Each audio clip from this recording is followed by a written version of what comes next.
Sveiki, aš esu Vaida, man 26 metai, esu iš Vilniaus.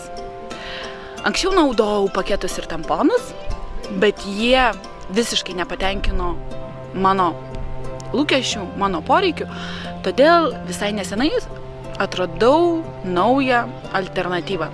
Tai yra lunetės menstruacinė taurelė. Higieniška, ekologiška ir daugkartinė priemonė moterims. Tai yra mano komfortas, tai yra mano dienos. Kai pradėjau naudoti menstruacinę taurelę, pradėjau jaustis žymiai geriau tomis dienomis. Jos nesimato, aš jos nejaučiu ir galiu daryti tai, ką noriu. Galiu rengtis, kas tą dieną man užplaukė. Merginoms noriu palinkėti būti drąsesnėms, išbandyti alternatyvias priemonės. Reikia mylėti save, gerbti save, ypač tomis dienomis. Aš sau leidau jaustis geriau.